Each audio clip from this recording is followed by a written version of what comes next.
What's up? Welcome to the Pokemon Battle Network for Week 3 wrap-up. This is Nick, your Commissioner and your Overlord, and tonight I will be joined by our current league leader after Week 3, Dan of the Weather Institute Politoeds. I'm going to give him a ring right now. We'll see if he answers. He's supposed to be paying attention. We'll see if he listens. Well, Ring, hello ring. there. Well, hello, Dan. Welcome to Hi. the PBN, your first appearance. Hopefully it won't be your last. Behave yourself. I don't know. We've seen my track record on the podcast, and we've seen that we were trying to esports up this league. So we'll see how this goes. This We'll is see how true. We don't currently have any sponsorships. You are our man on call for that. So Yeah, get on I'm that. working on them. Yeah. I'm working on them. Don't worry. I got a couple feelers out. All right, well, after your Week 3 match, you are currently the top of the league. Big target on your back. How does it feel, big man? It's me, the boy you love to hate, leading the pack. I will gladly wear this this target on my back. We wear the no target with pride. issue. You welcome the bring attacks it coming on, at you. Fucks. Yeah.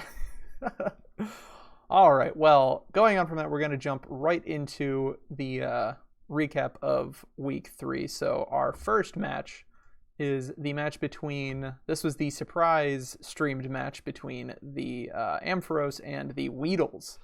So what was the bigger surprise here? The actual match itself, or the match starting about an hour and a half late? Shut up. That's all I got to say. Whatever. Okay. It was, well, we were first told 9 o'clock starting time, but I was not also informed that 9 o'clock is when Cheryl was getting off of work. Not when she would be ready to battle, but when she would be leaving work. So, that was a bit of a confusion there, but it ended up being all right. It ended up being a little bit late. Whatever. It still happened. It was a great match. It was a fantastic match. Like, and it holy showed shit. a weather team. Yeah, it did. One of the weather teams in the league that was actually a weather team this week. Yeah. We'll get to that. We will get to that. That's our next match. But this one was a excellent match to watch. It looked like it was kind of toppling in one direction towards the middle, and then Raul was able to just come back in force with that Scarfed Garchomp to kind of clean up the end of the game and get rid of pretty much everything that was left on her team. Yeah, when I saw Alcremie get the aromatherapy off, in my head, I'm like, oh, that's game. That's game. Yeah, because that's exactly what I believe when Ian and I were streaming it is when the Dracovish was no longer burned. It was like, okay, well, Empoleon was in like low yellow health. Gourgeist was in red health. It was like nothing can switch into these hits and survive them anymore. But there was that Scarf Garchomp just waiting in the back, and Stone Mist did not take its revenge this week. Yeah. So he was able to hit it. When he went for Stone Edge, I'm like, he's really committing to Stone Edge late game for the clutch. I'm like, oh, it worked. I mean, we also had a Focus Blast hit, so it was a good accuracy week. Mm-hmm. And it was definitely an interesting match to watch, and it was an excellent match. It was one of those ones we were kind of just edge of our seats until the very end of it, when there were air horns and cheering and much rejoicing. There were air horns, poggers. There were. The chat was blowing up. It was a hype game. We made sure. Match. Yeah. It was absolutely a hype match. Honestly, like, because Cheryl's what, 1 and 2 now? Yes. With the way she's playing, she doesn't deserve to be 1 and 2. Yeah. Like, she's. Shit. I think it was just a rough start, but yeah, she's definitely doing very well with her team, and we expect to see some good things from her, especially with the possibility of dual weather and just some of the threats she has. There's definitely a lot of things to be afraid of on that team. Bandit Scizor does so much fucking damage. Yeah, well, and then also Raul even. He had a slow start, but this match showed he's not just gonna get kicked into the ground. He is here to also kick some ass. He's here. He's maybe queer. Get used to it. Absolutely. We're gonna get used to this little guy kicking ass. All right, moving right along into the next match. Your match, the Politoeds versus the Dracovish. This match was something. It was definitely something. The match starts off disgusting with him doing the body slam Iron Head para-flinch hacks with Jirachi. Just Turn all one the disgusting. Flinch made me just turn in my two. because okay, yeah, because you were fully paralyzed turn one, and then you were yeah. flinched the second turn. Yeah. I put in chat immediately. Cool. Yeah. Like, all right, this is how this is going. Nice. And then something Ferrothorn happened. came in. Yeah. And apparently that scared the mind out of Greg's skull because he just kind of never decided to try and kill it. Mm-hmm. I mean, especially in several cases, Lucario was kind of just there ready to hit close combat again, kill it, and like, sure, Zapdos could switch in. It could get paralyzed off of static. Yeah. Sure, Tapu Koko could switch in, resist it, survive, and probably hit it back and kill. Mm-hmm. But like, Kyurem's not going to switch in. It's dead. Politoed's not going to survive that at a +1. Ferrothorn's dead. Omastar's dead. Like, you just hit it. You just press close combat again, and you kill something. The plan was to literally sack Ferrothorn to go into Zapdos to safely get my win condition, which was Kyurem. That agility baton pass. Agility past Kyurem. I looked at his team. I'm like, okay, nothing really checks this. Yeah, no, and nothing really stops this. For some reason, he decided to not do that and let you whittle down his team so that nothing could take. Like the one thing that could take 2 hits had to take 2 hits on a switch, and that was Articuno. Yeah. So it took the Icy Wind for normal damage, or not Icy Wind, Freeze Dry. Freeze Dry, yeah. And then it was at like 40% health and just died to the Dragon Pulse, and then nothing else could stand up to you. Everything lost its item. Yeah. He let you just knock off all day long. Ferrothorn regained full HP twice. Yeah, absolutely. It went from low yellow to red all the way back up to 100% twice. Oh man. I just didn't know what to do at a certain point because I'm like, okay, well. Yeah, no.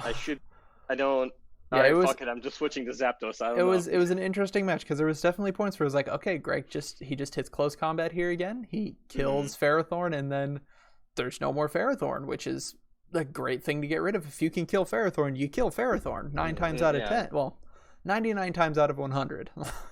And this is the one time out of 100. I mean, once I saw Zapdos live, I believe it was a E-Speed or something from Lucario did decent damage. Like, all right, time to get out of here and baton pass.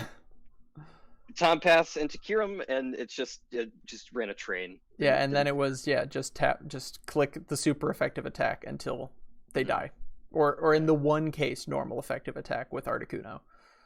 Greg was saying something about wanting to PP stall pressure Leech Seed, which like. Zach made something that made me fucking lose my mind, crying, laughing. He's like, okay, but when he's dead, Leech Seed has no PP. Yeah. So, I don't want to, shit on Greg too much. I'm just very confused of where his mindset especially was. like things that makes the situation even worse is you got at least 3 full paras on Ferrothorn while he's sitting in there. You had at least 2 or 3 missed Leech Seeds. So it was like. There were plenty of situations where he could have just been like, okay, I take advantage of this situation. I kill this, and we move on with the game. But Togekiss not having Flamethrower and Jirachi not having Flame Punch or Fire Punch kind of really confused me. Yeah, it looked like it was just too much wish passing without really much intent to do anything else. Yeah. Whatever. I don't know. Yeah, it was an interesting match, but then Seath got to just rip through his team, give himself a whole lot of stats. He jumped from he was either very close to or already leading in KOs for the league, and then just that big 6-0 just he jumped straight up to the top. He is very far ahead. I think the next closest KO is at 6 for the league total. Probably, so Baku, their Manatan, I think. Oh yeah, he's one of them. But it's crazy week for Seath. He's coming out strong, even though you keep trying to put him on the trade block. I like the Mon. I don't like using the Mon. I know. That's what it is. But yeah, it was a great game for him. Great game for you. That was enough to give you a huge jump up to the top of the pack. So I actually had a fun strat that was going to be in the back because I honestly fully expected Kieran to go down at some point. I'm in. He should have. Yeah, and Almastar was in the back ready to clean up everything. Shell Smash. So Shell Smash, Swift Swim, just just in run case. through. Yeah. For when you need all of the speed in existence. You beat a setup sweeper. Okay, can you do it again? All right, I'm gonna do it again. I'm gonna fucking do it. All right, going on to the next match, we have the Larvitars versus the Victini. So this is a match between friends.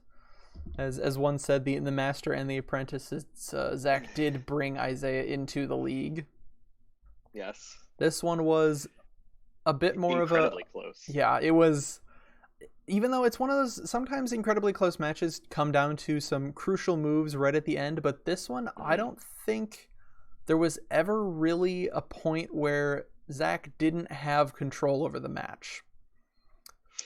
Kind of looking at it. Yes and no.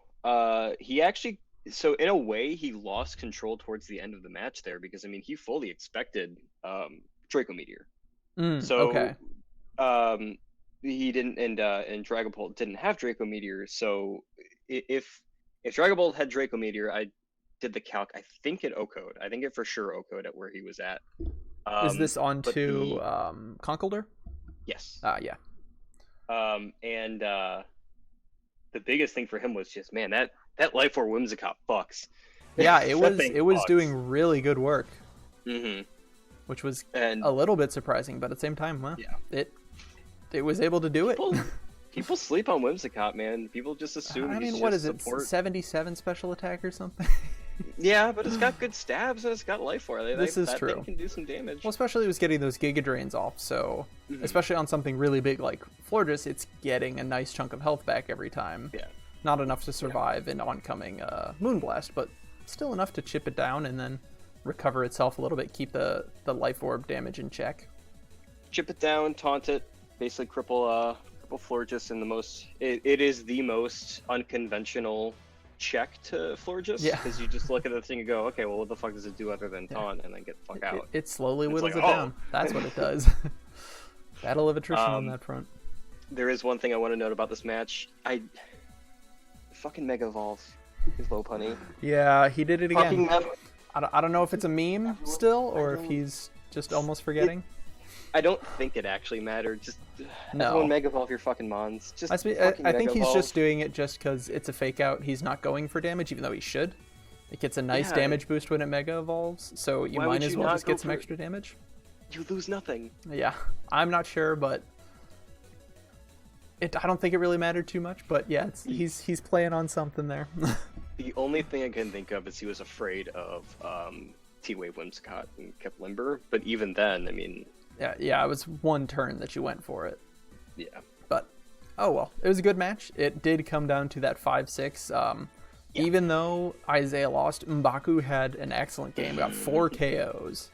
That thing's a fucking problem. I mean, it can just throw down those huge flare blitzes, and if you don't have something to completely eat it up, it's going to chunk your team and it's going to pick up KOs.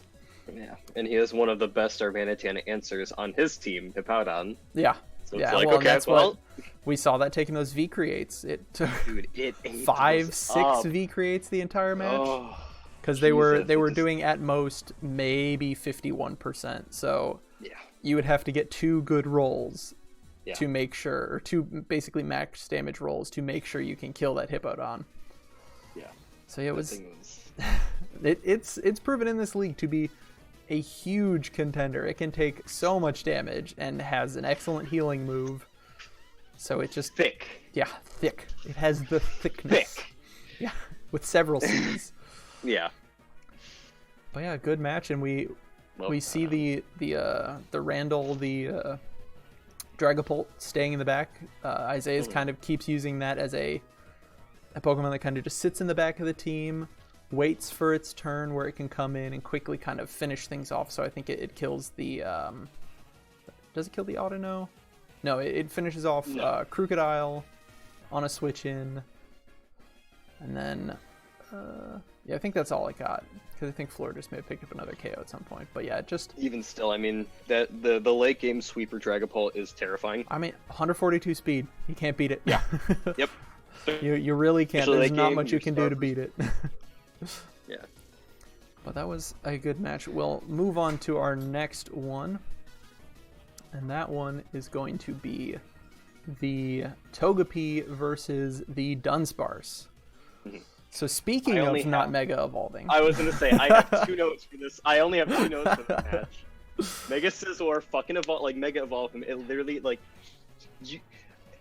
at least the low punny one, okay, maybe he was afraid of, there's literally no reason not to Mega Evolve your Scizor. No reason. So that's note number 1, and note number 2. God, fuck Clefable. I fucking hate Clefable. Well, Clefable and Gastrodon. That Gastrodon just did work the entire match. It could not be killed once the two checks for it. So Kartana and Manaphy, once both of those were down, there's really nothing that could switch into its attacks. So Arcanine was weak to its Earth powers. Nihilego is very weak to its Earth powers. As we see at one point in the match, Magneton just gets obliterated by an Earth power. Goodra could take them, but it got taken down earlier in the match. So, it was just a rough one. She just couldn't break through those 2 walls. That's Chris's team's MO, man. Yeah. Just whittle you down, whittle you down, whittle you down. Well, especially, she did a good job of killing his big offensive threats. So Hydreigon and Hawlucha, she seemed to have been perfectly planned for them. She was able to take them out or wall them with almost no problem. But then it was just breaking through the rest of the team without losing her own offensive power. Just didn't work out. Because she was able to keep the Scizor in check the whole match with Arcanine. So bring in the Intimidate drop, then threaten it with those Will-O-Wisps. That thing was in check the whole match, and also Chris apparently forgot to give it a 4th move. So it had Bullet Punch, U-Turn, and Roost. That was it. It did not even have... Mega Evolve. Did it even have the fucking Mega Stone? It did. It did. He sent me a picture of the set afterwards, because that's one thing I did want to check. I was like, I'm hoping you had your Mega Stone, because you have to hold the Mega Stone on your Mega, otherwise that's against the law. He's the smartest idiot I know. I love him so much. It was an interesting match, but it went down how it did, and he did end up taking the victory in the end. The 6-3. She just couldn't break through at the end. There was not enough power left on her team to break through the Scizor, so Scizor was completely walling Kartana as well. Like, it could do, I think it was doing maybe like 30% at most with its neutral damage on Sacred Sword, but that just wasn't enough. Chris has for me, the second biggest wall team there is in the league right now. I mean, he's got Clefable and Gastrodon, which are huge walls in and of themselves. And Mega Scizor surprisingly can wall things really well too. With as powerful as it is also really good at walling things. So it's, because you don't even need attack investment. Like, I'm pretty sure the popular ladder set for Scizor, which is, when we talk about ladder sets, that's all Chris uses. It's you just put it all in defense or special defense. Yeah, it's usually like 248 HP and then like 160 special defense, and then you can throw the rest of that into whatever else you feel like using that match. If you want more defense, if you want a little more power, that's where you throw the other like 96 points. The dude drafted a fucking ladder team and he's doing really well with it, and it makes me upset. Yeah. Well, we'll see. We'll see who. If somebody can finally just kind of plow through that team and break those ladder sets. Well, I think we'll get it at some point. Speaking of plowing through walls. Let me see if I can maybe bring up a video for this one, because it was... I thought you... I misread that entirely. No, it was... there was some mistakes that were made with... So I heard someone save the wrong code or the wrong link. Evan accidentally sent the link to the battle itself on Showdown, not the recording, which it usually is. So it was a little weird. I'm bringing it up on the stream as well as I can here. Dude, WBE can't hope to match our production quality. Oh, of course not. We are the superior draft league. All right, that's good enough. We've got it up there playing. At least we pronounce our Pokemon's names correctly. Togekiss, Jigglypuff, you know, Ugh. they're all correct. So this match that's the wrong match. Yeah, no, this one is the Zeds versus the Sneasels. Oh, I brought up the wrong video. I'm an idiot. No. All right, I'm gonna stall for you here. Okay. So with Evan and Zeshay's match, I only have 2 notes as well for this one. Yeah. Comfy fucks, and then immediately after that, Medicham fucks. Yeah, so Comfy was definitely a big threat against his team, because it's one of those things, if it can get a Calm Mind off and you don't have something that can just blast through it, it can kind of just sit there and keep draining kissing you, and if you can't kill it in 2 hits after like 1 Calm Mind, you're never going to kill it. It's just going to stay alive the whole match. Yeah, and that Medicham with Power Up Punch needing the I think I'm sure it was a higher roll too, I think Sachet said it was somewhere in and around a coin flip to actually pick up the KO at +1. Yeah. So it was that's scary. It was really close. Because that was something where it looked like it's like Comfy could survive to +1. Yeah, it's one of those surprising Pokemon that if you sleep on it, it's gonna put you to sleep. Ugh. Yeah. But otherwise, yes, we did have the Great Wall, and he was bringing out the wall. So you have the Mandibuzz, you have the Milotic, you have the Mega Venusaur, you have the Bronzong, you have the Porygon too. Oh, God, the Great Wall was very great during that match. The wall just got 10 feet higher, I tell you. Yeah, that it I was. Can tell you. But then also, even looking on Evan's team, he did have the Slowbro, he did have the Rotomosh, he did have the Colossal, and we see the Colossal also taking hits. So last week, Colossal brought the thickness. In week 2, Colossal took +2 Psychics from Mew to survive that, to survive 2 of them, to go down to a 3rd. And then this week it took, I don't know, 8, I believe. Foul plays or whatever. Yeah, Hey, when you don't have that much attack, foul play doesn't do that much damage. Yeah. There's perks to being undervalued, I guess. But yeah, this match was just disgusting to watch, because I just saw the last, what was it, like 15 turns where Slowbro was just slowly working on Mandibuzz. Yeah, like, Mandibuzz had the roost. Right. Slowbro just kept Calm Minding every few turns. Yeah. And yeah, it was definitely one of those battles that is a battle of attrition. You gotta just see who can outlast the other, and it looked like Zachet leaned a little too hard on the wall and not enough on the grate. So he didn't have enough power to really kind of hit back. He did have an 3 attacks Stealth Rocks Bronzong, which was able to pick up a KO or 2. So that's something that we're seeing. Bronzong is something that you also can't sleep on. It's got great defenses, and it's got good offensive stats as well. So if you're not paying attention, it can just kind of slap back with heavy slams and earthquakes and psychics and whatever it feels like doing. I totally feel like that's going to be a mod he's going to be bringing almost everything, just does so much for his team. It can set screens, it can set Trick Room if he wants to play that game, it can set Stealth Rocks, it can throw out damage. It's a great Pokemon.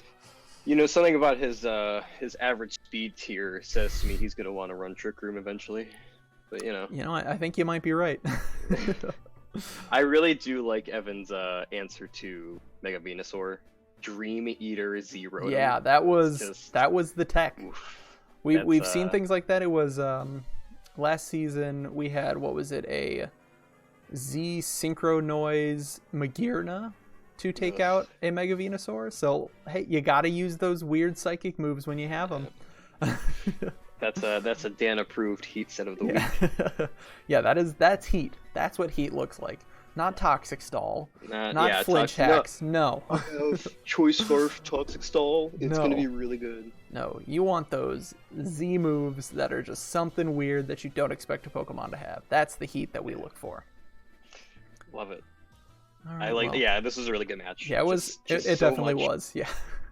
Yeah, ups and downs. It was a long one, but it eventually got there. Chipping down to the walls. And also we didn't get to... I don't think we got to see the teleport Slowbro but there was Teleport Clefable. Yes. So that very slow pivot is one of those things that was added in Gen 8 that I think is going to be invaluable for some teams this season. Evan channeled his inner Reagan. Yeah. Mr. Zachet, tear down that wall. Good reference, historical references. Thanks. This is a very high IQ stream that we have going here. Yeah, no one else is going to get that really. All Anyways, right. moving on. Let's move on to our standings. So, as I already stated, I like this part. You are sitting pretty at the top of the league at 2-1 with a huge +9 differential.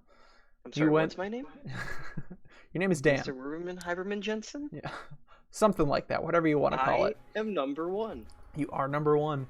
But yeah, you were at a +3 differential, which it's respectable. Yes. It means you're getting KOs and not losing too many things in return. And then just that 6-0 match was enough to just skyrocket all the way up to the top.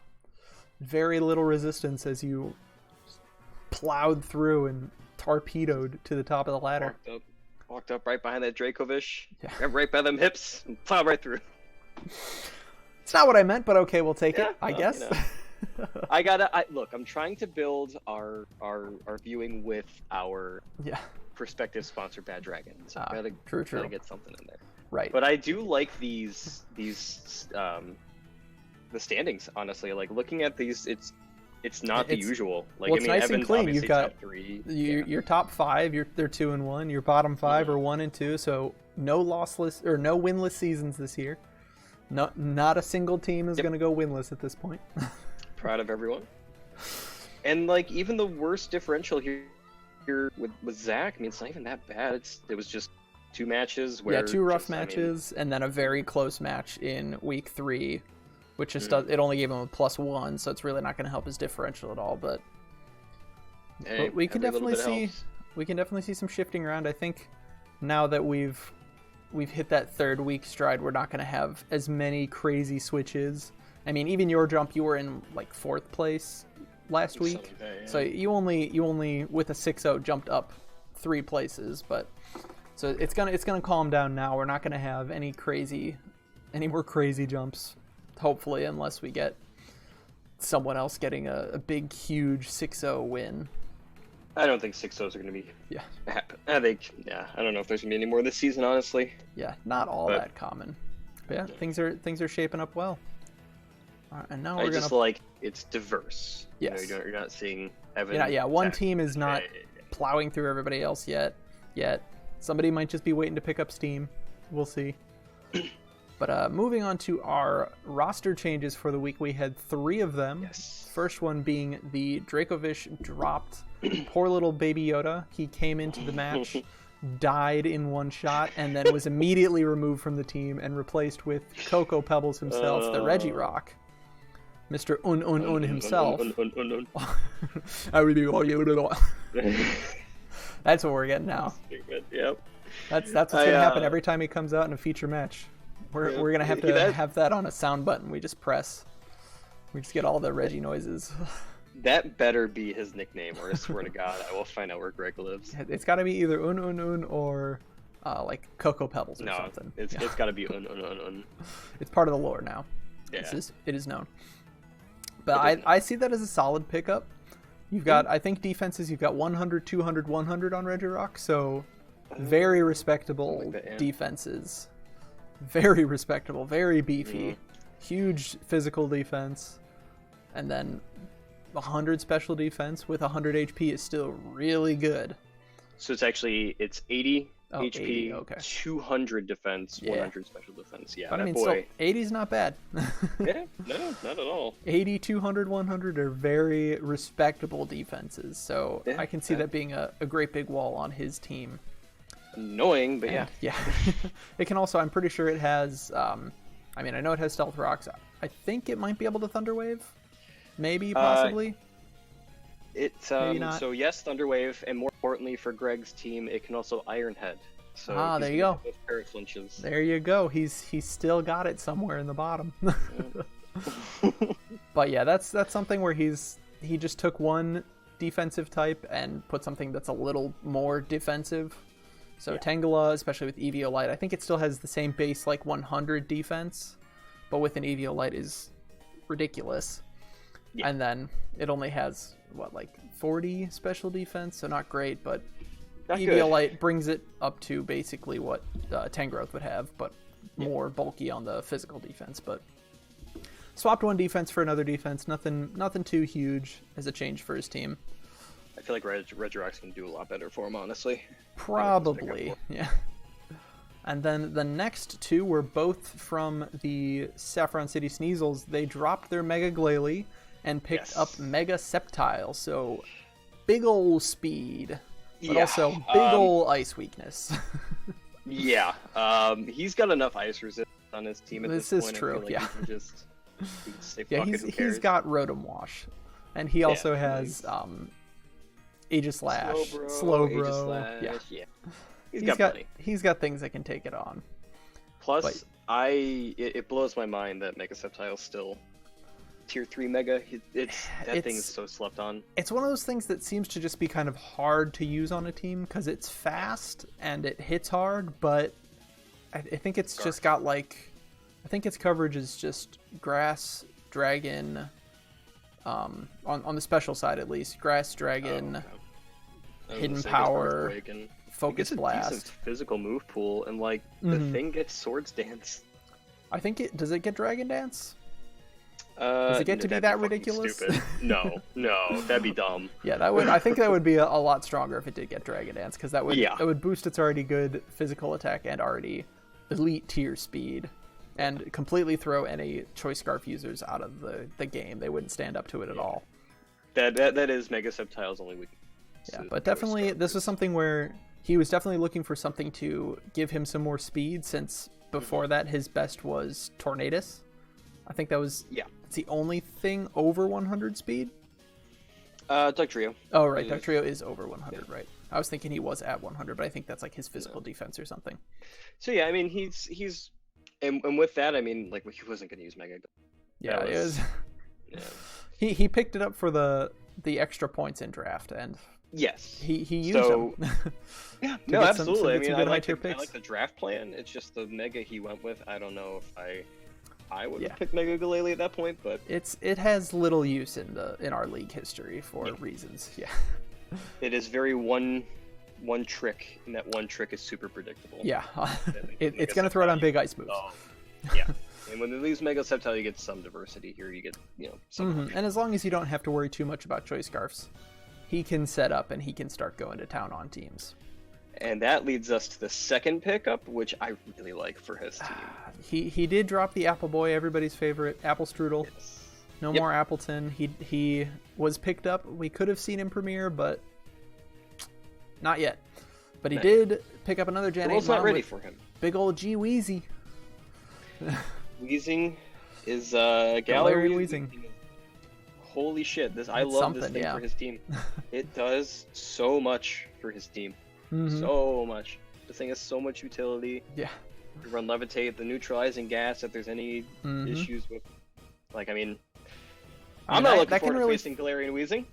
Yeah, it can definitely mess around with some things. So, in cases like Guts users, a lot of those are fighting types. It's already going to resist any fighting moves they're going to throw out, but then if it's neutralizing gas, they no longer have the Guts boost. So their attack is halved. So that means things like, sure, they'll still be able to hit with 70 base power, or was it like 140 base power with Facade, but their Guts won't be boosting it. So they won't be getting that attack boost any further. So it could be interesting for things like that. Another fun thing for messing with Guts users is just Misty Surge your items. Yeah, I really like this pickup for him. If he decides to use Misty Surge, that's fair. People don't seem to like it in the league. People don't seem to like Tapu Fini. They seem to say that it is the worst Tapu. But if you can use the terrain appropriately, it can be really, especially if you have like strong physical attackers, or things that you really don't want to get hit by a toxic, or if there's toxic spikes up. Especially, like, it's poison type. It's poison fairy. Yeah. If somebody set toxic spikes on your side, you switch it in with it's Misty Terrain, you can clear him, or you switch it in with It's neutralizing gas, and you can clear those. Yep. So it's definitely got some great utility because that's an amazing typing. Yeah. Yeah, just a really cool typing, and I think it'll do well for his team. So, quick question: does this fairy resist fairy? Yes, it actually does. Oh, look at that! Got one. You need that poison typing. Yeah. But yes, it does. And not anymore. No, it just it doesn't resist fairy. Fairy does not resist fairy. Never did, never will. Sorry, some people in this league who are just wrong. But enough of making fun of people in the league. We do that enough. I don't know. We're going to I'll stop for now. But yeah, for now. But now we'll look forward to our Week 4 matches. First up, and what is going to be, I believe, our feature match for the week is the Victini versus the Weedles. This is going to be fun. Yeah. It is. It definitely two very solid teams, both in the competitors as well as the drafted teams as they are. Mm-hmm. So you got some big things. You got Mama Beef, the Mega Autono, who's second place right now in Tank Tits on the season with, I think, 27. Jesus sure, most of those Christ. did come after just that huge week 1 where it took... Actually, it might have... turns or whatever. Yeah, it was a ridiculous... it was 105. It was 105 turns. But, but it is also going head-to-head with Mega Beedrill. Mm-hmm. So something that gets ridiculously powerful adaptability poison jabs. So we will see if the Beef can outlast it. I fully expect Corviknight to be pivotal here. Oh yeah, I mean, especially for things like Excadrill, Dracovish, Scizor. Yeah. Those three huge threats. I mean, even Beedrill, it resists the bigly resists the U-turns. Immune to the poison, immune to the big words, immune to the drill run. About the only thing that Beedrill's really going to be able to throw at Corviknight is knockoffs. So, yeah, it's definitely, and like Dracovish, if built correctly, I think it can take 2, maybe. So it depends, because I've been running some fun sets here with Choice Banded Dracovish. Right, you do have your Unga Bunga ladder sets. That shit Oko's, bro. Like, it's nuts. Yeah, it is pretty disgusting, and she does have the sticky web support. Mm-hmm. So I fully don't expect Choice Band Dracovish to come out, but hey, it's an option. Yeah. It's absolutely an option. I really like how these teams match up against each other, honestly. Yeah, we'll just see how he can deal with weather. He does have Seismitoad, so if she does try and Rain Team, he can counter Swift Swim with a bit of his own, even though if it is Ludicolo on her team, he really can't do too much with Seismitoad because there is that big grass threat. He does have another mon that can deal with Dracovish. I guess are you talking about, is it Storm Drain Cradilly? Cradilly, yep. You're Not My Dad, not the name that it has had in the league previously. It doesn't have that name anymore. No, it is. No, it is You're Not My Dad, because it's a fucking ugly ass noodle head. But yeah, we could also have some. I think we might see a possibility of Jolteon making an appearance for the first time this week, because it's one of those elite speed tiers. So if it does decide to Choice Scarf, it can outspeed Dracovish Choice Scarf. It's with 130 speed. No, I don't think it can outspeed the Ludicolo. And definitely not the Excadrill, if they're in their appropriate weather. Yeah. But it can outspeed Mega Beedrill with that Choice Scarf. It's going to be interesting to see how Cheryl plays that weather there, seeing how she does she has options. Yeah, he's knowingly not a fan of weather. Yeah, no, he definitely from isn't. From personal experience, I can say Zach does not like weather. Yeah. But he did also pick up Conkeldurr with those really big Flame Orb Guts boosted Mach Punches. So Excadrill is definitely going to be kept in check, because you can't just set up and then expect to just sweep, because he can just come in, priority outspeed you, no matter what your speed is, and he'll just blast you out of the park. Yeah. So he definitely has some things that can keep her in check, keep the weather tame for a week. But that should be an interesting match, and since it will be our feature match, it will be streamed, so we'll see how that one turns out. Good luck to both combatants. Very excited for that one. All right, moving on to the next match. Your match, you face off against Raul, the Amphiphros. Yeah, the Amphiphros versus the Politoeds. Look at you go. Yeah, I can say words good. The only thing I have to say about this match is, God, I fucking hate facing Mew. The Pokemon that can do anything. Literally anything. I mean, Raul has shown so far he has done more offensive Mew sets, but there is still the option to do Suicide Lead screen sets. We've seen it happen in the past. I'm having the problem where I'm using my brain to think of what Mew can do, and that's an issue. It can do everything. I come up with some dumb shit. It can do everything, especially with Gen 8. It got Dragon Dance, and it got more hazards that it can use. So spikes, toxic spikes, and some like Brave Bird I think it got as well. So like it's got some tech there. You got to be afraid of it. Yeah. And also he does have court change. So this means your Ferrothorn is going to be very hard kept in check. Yes. So you're going to have to battle that one out. Honestly, at the point where I might not even bring it. That's... Ugh. Yeah, but... yeah, I'm not looking forward to this match. I'm not looking forward to Mew specifically. Well, also, you do love your Mega Swampert. He has Ditto. Yeah. He has Leopard. He has Prankster. He has the copy-paste. He's got Gourgeist who can also kind of stop your Swampert. I think this one will be a very interesting match to see because I think he pretty well checks your rain team, especially he also has Galarian Corsola. Yeah. Swampert can't, that's one of those things that Swampert can't just come in and Unga Bunga the entire other team because there are several things that can come in and just kind of stop him dead in his tracks. At this point, I'm turning the bullshit up to 11 with my plan. You have options. We've seen you baton pass agility, and it's especially off of Zapdos, and Zapdos is an extremely formidable Pokemon that's hard to take down. Over my dead body, am I running a setup mon against a fucking Ditto? This is true. This is very true. That is a hard thing to go up against. Yeah. But yeah, that should be an interesting match. I think that one will have some standout performances from either side. I think we're going to see some interesting sets, and I think we're going to see some nice stats come out of that match as well. Either my plan's going to go really well or really horribly. Well, we'll find out this week. All right, moving right along, we have the Daycare Center Togepi versus the Mount Silver Larvitar. So this match probably won't see the Mega Tyranitar come up, since this is a poor matchup for Tyranitar against that Lopunny.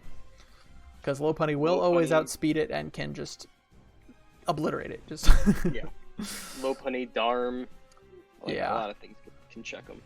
So it's going to be interesting to see if she can maybe try and squeeze him in there, but otherwise, just because she can't bring her Mega doesn't mean she can't bring Scarf Kartana or Scarf Nihilego. Things that are very big oppressive threats from any team. It's Kartana, that big physical, Nihilego, that big special. Either one of those can be scarfed, and if you slip up and let it take off, it can kind of just rip through teams. Snowball Muns are fun. But then at the same time, Hippo, Skarm, Florges. Yep. There's a lot of things on there that can take a lot of hits. He's got the thickness, that's for sure. Yeah, and then we'll see if Darm can have another solid week. I don't think he's going to have as good of a week next week, just because there are things like Swampert, there is Cofagrigus, there is Manaphy even who can come into it and threaten him out. Or even Arcanine is going to resist those Flare Blitzes and can intimidate as well. So I think Darm's going to be kept in check this week.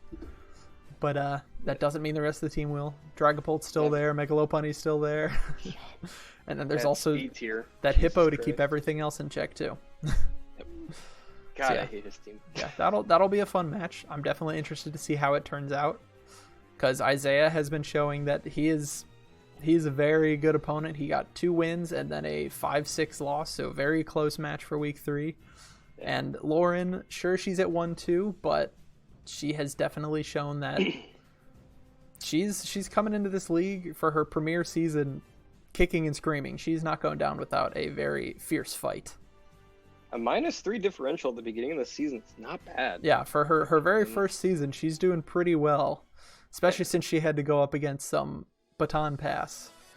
Disgusting baton pass stuff, which she was clearly not ready for, but she's had a bit of a trial by fire. Yeah, that Swampert in the end was able to pick up, I think, 4 KOs, something like that.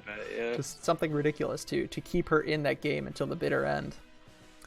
But yeah, I'm interested. She's doing really well. That should be a good one. Yeah, very happy. Because both teams have stuff where if you don't have a check for it, it can kind of just start steamrolling a team. So we'll see who is the victor in that one. I expect a close match. All right, moving on. We have the Sneasels versus the Dunsparce. So two teams that have done pretty well historically and so far this season as well. Yeah. But you've got weird matchups here.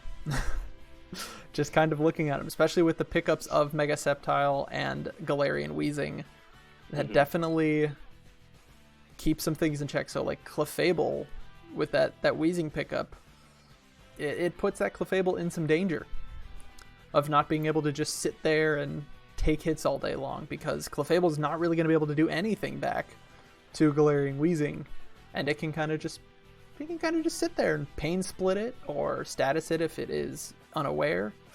Yeah. There are a couple things that I was looking at Chris's team that this is gonna be a very interesting match, because Evan and I were doing scrims earlier today, and I was running some funky stuff that I don't know if Chris is gonna run, but are they ladder sets? No, so yeah, that's why. Yeah, probably not, but no. Yeah. We'll see. It's gonna be a good one when he showed me that oh, well, that just shuts down half my plans.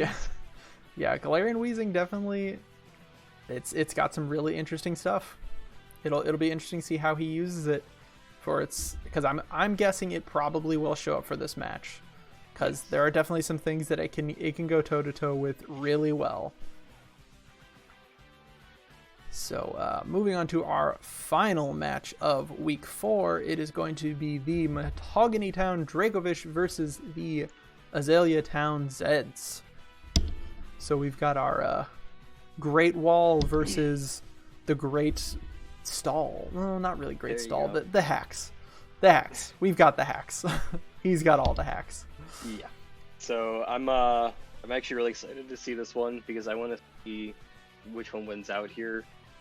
The stupid hacks, Paraflinch, because I mean, looking at it would work. He doesn't even need Scarfrachi. Yeah.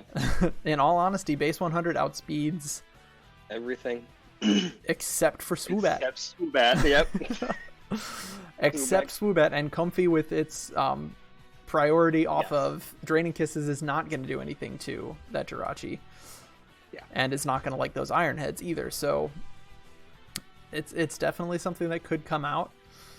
I'm not saying I would kick Greg out of the league if he did it, but he would lose a lot of respect for doing it. But it is not saying we're going to kick him out of the league, but we might kick him out of the league. But it's definitely an option, since he does handily outspeed the opposing team. Maybe we'll see Mega Houndoom. It hasn't shown up yet. Yep. I think he's been considering getting rid of it. We probably aren't going to see Lando due to Bulu alone. I mean, Bulu has not come yet either, so it is possible Bulu does not make an appearance. Possible. Uncle Rico needs to come in the football. We do. Uncle Rico needs to throw that football over the mountains. Right over the mountains. We've yet to see it. But I think we could see it. Just looking at it, Jirachi is not going to like Heatran. Not one bit. Yeah. And there's just a lot of things where Heatran can be a threat. So he might, Zacier might want to bring it, and then bring Bulu just to give it that reduced damage on its earthquakes that might be coming into it, even though it does not affect Thousand Arrows, one of the most broken moves in the game. So yeah.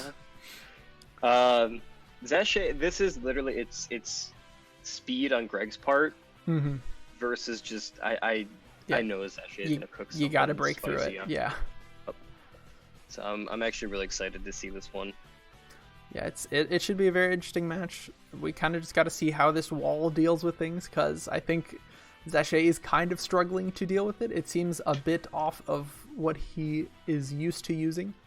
So yeah. He's not super used to using huge, bulky walls, so he's got to learn his team. He's got to learn how to become more of an offensive threat to threaten other teams down. I have confidence in the champ. Yeah. The has-been, the previous champ, the no longer champ. Damn. Hey, I called their match last week the Battle of the Has-Beens between the Sneasels and the Zeds, so... That's true. They both have losses, so they're washed up, clearly. Yeah, one loss is they're all free. it takes. They're free. Yeah, free. $3.99. Easy. Evan's a joke. All right, well, that is going to wrap up everything we need to cover for the PBN this week. Any final words on your standings as our leader, or how you see these next battles coming up? Y'all can talk all the shit you want, because I can't hear you all the way on the top of the board. Yeah, the rain is just too heavy. The rain is too heavy. He can't hear you. Yeah. It's raining on that tin roof. This thunder is just it's outstanding. I can't hear the hater. All right, well, thank you for joining me. We'll have you on again if you prove worthy. If I prove, okay. Good luck on your week 4 match, and thank you for being here, not saying anything too offensive. You know what? I want to get the badge sponsorship, so I'm going to keep it a little clean. All right, there we go. All right, we will talk to you later, Dan. All right, boo-bye. All right, and that finishes up our Pokemon Battle Network coverage for this week.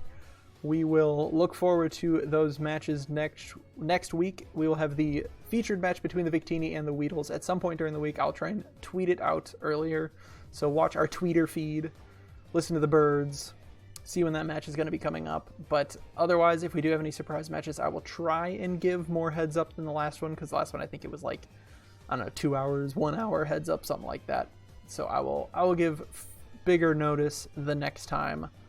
But for now, that is the end. We will see you next week. Hopefully we have some really exciting and interesting matches coming up. But until then, I'm going to play us out with the theme song.